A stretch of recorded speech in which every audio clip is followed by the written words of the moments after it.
Well, the wind is blowing my hair around like I'm in a 1970s hair commercial. Get the touch of the healthy looking shimmery hair. Get the rich shampoo with a touch that's new. Touch of yogurt. Get the touch. Now, Carol. Touch of yogurt?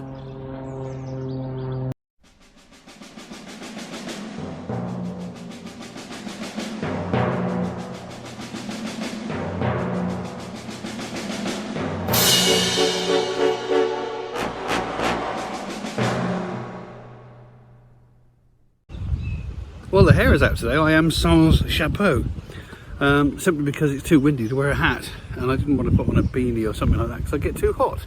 It's one of those weird days, but it's actually making me realise that I probably need to go for my annual haircut soon. I normally have it done in April, but it just hasn't been warm enough.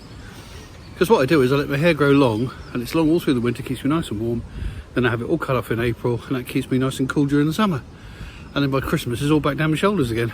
So, one haircut a year. That's what I've done for the last 14 years. Seems to work very well. Oh, look at that, a little shrew that didn't make it. Don't know why he's just lying there though. You think a fox or a bird would have had that. Leave, leave, leave. Come on. Good boy. As if he'd eat a dead shrew. Mind you, he is a dog. Nearly. The field sorrel is all now going to seed. See these tall reddish stems. It's good news because I like sorrel. It's one of my favourite salad leaves. Although you can't eat too much of it because it's got oxalic acid in it, which too much of that isn't terribly good for you. But you know, a few leaves here and there to have that lovely sharp citrusy crunch and flavour is splendid. I mentioned in a previous video that blackthorn, the flowers come and then the leaves, and with hawthorn the leaves come and then the flowers. Well, here's the hawthorn flowers now starting to appear. Start off as little bobbles like that, and they gradually open up. They become these beautiful little flowers here, and everyone that's pollinated will turn into a hawthorn berry, or a haw as they're called, H-A-W. And that's a dried up one there left over from last year. Look, a little red haw. They're actually quite tasty, the hawthorn berries. The hawthorn is related to apples, and they've got a kind of powdery sort of appley taste to them. I say powdery, but you know what I mean? Like when an apple gets a little bit old and dehydrates slightly, the texture changes from sort of crunchy and juicy to sort of slightly powdery and crumbly, a bit more like a potato. Well, that's what hawthorns are like. But like I said, they'd sustain you if you ate enough of them.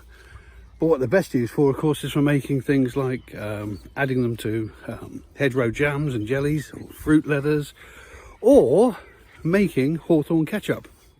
I've known people make hawthorn ketchup, never done it myself. Might try this autumn, might try that one. And this, I wish you could smell it, it's beautiful when you rub your fingers on it. This is lemon balm, remember the mint family? Beautiful, beautiful smell to it, absolutely lovely. What? He's full of the joys of spring. That's not a smell he's rolling in, he's just rolling for sheer joy. A nice little fern. Another one in behind it. It must be nice and marshy and damp in there. These wild blackthorn thickets have all these little run-throughs like this, which is obviously where all the deer and the foxes and that are hiding throughout the daytime. Because humans can't go down through here. I mean, that path is quite well worn. But trust me, there's nowhere a human can go through there. I mean, you'd have to be about a foot tall to get through there. I mean, look. So this has all been worn by wildlife. This has all been worn by muntjac deer, roe deer, foxes, badgers, etc, etc. It's great, isn't it? Some of these paths must be hundreds and hundreds of years old. Very well trodden. I'm sure the same thought might have struck you at some time or other, in amongst all these dense bramble and blackthorn thickets that you get in places like this. There's wildlife in there now. Big, big animals like deer and foxes and badgers. They're all hiding in amongst here now. Because they've got to go somewhere during the daytime. It must be said, we do get the occasional bit of excitement here sometimes when suddenly a roe deer comes out of the bush and goes running across the field at speed, being pursued by a dog because the dog has flushed them out. But not that often. Which again is all the more extraordinary really, that they're hiding in there and we're not even aware of it. All we have any evidence of is the bird song, the bird life. And there's plenty of evidence of that.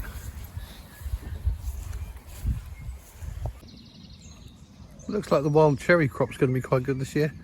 That's the remains of the flower there, and the ovary, as you can see, is starting to swell up, and that will become a wild cherry. In fact, if I go over onto this branch, you can see where the swellings got much bigger, and it's now gone bright green.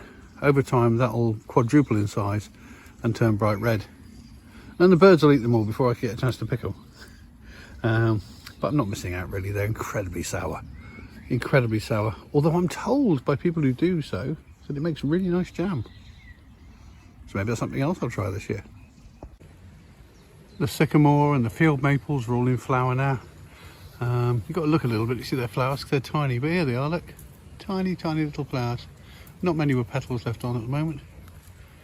But yeah, there we are. There's your sycamore flowers. Find similar things on the field maple. A little bed here of hybrid bluebells.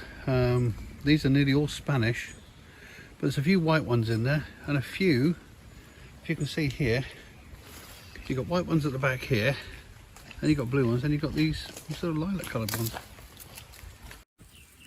Lots and lots of Herb Robert around at the moment. It's just starting to rain, as you can probably hear. Herb Robert. I used to eat the flowers when I was a boy, so obviously it does me no harm. I'm 63 this year.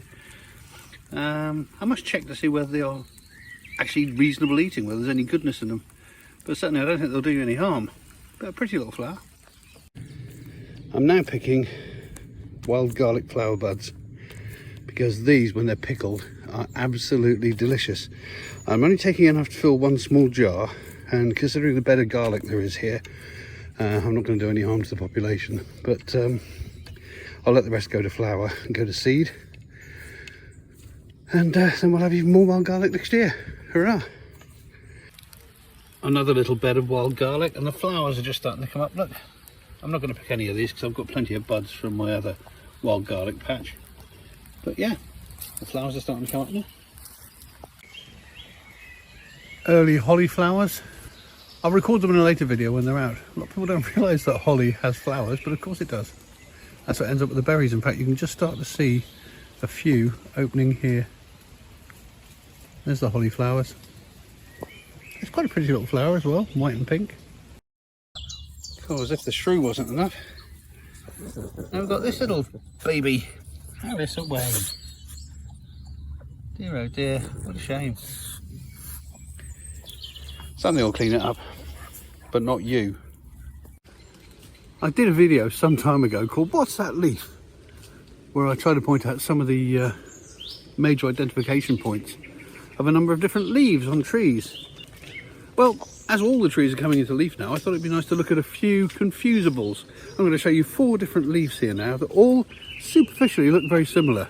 They're all green, they've all got quite deep veins in them, ridges in the top of the leaf, and they all grow quite close to each other.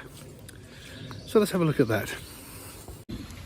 Now, it's all too easy for you to make the mistake that this tree is the same as this tree, because the leaves do look quite similar, don't they? But moving a little bit closer, in fact, what I'll do is I'll pick a leaf from each tree to show you the difference. Okay, so here we go.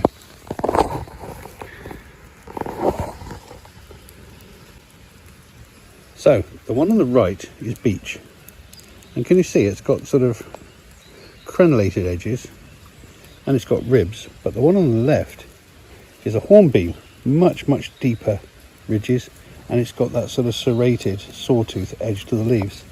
So even though the two trees quite often grow very close to each other and they look quite similar, that's the difference between a beech and a hornbeam. But then you come across something like this, which has also got ridges and serrated edges, but the leaves are a completely different shape.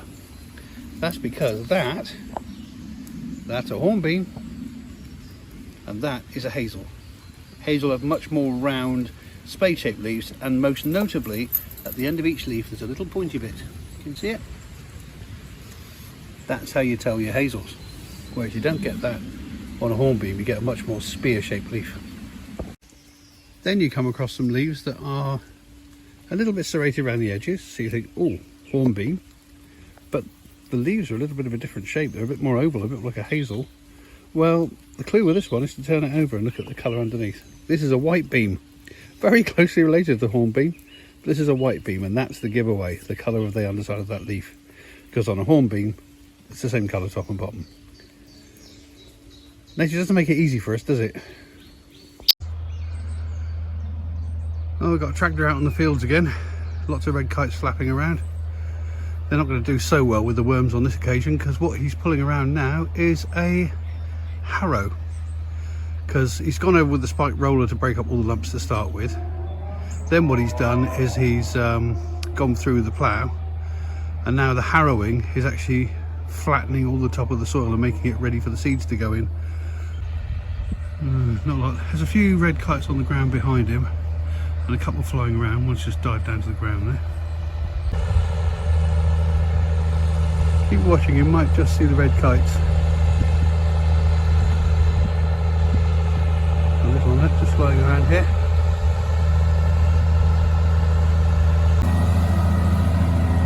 Oh yeah, there's a kind of multi-bladed harrow running behind the tractor there.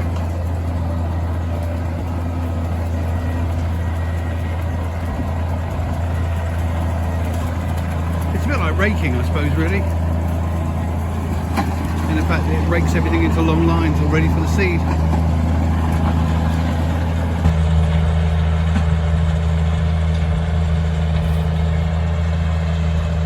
There's loads flying around where he has been. What we want is for them to come down on the ground where he's just been. Oh, one just flying over the top of him. Might be brave enough to come down behind. They're certainly looking.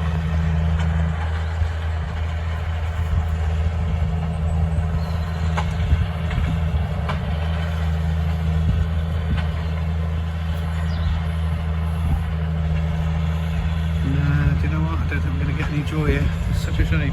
It'd be lovely to be able to show you. They're quite a cowardly bird. So it only needs one or two to actually go down on the soil here where he's just harrowed, and the rest will follow. As I said, they are quite cowardly. A few swooping around.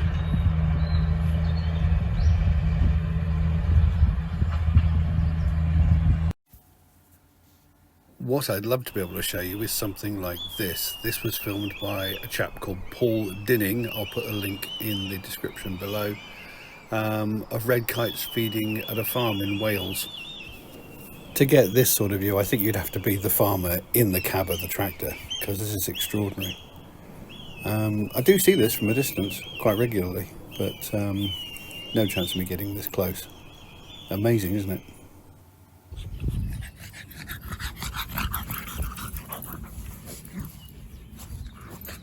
That's a happy pug.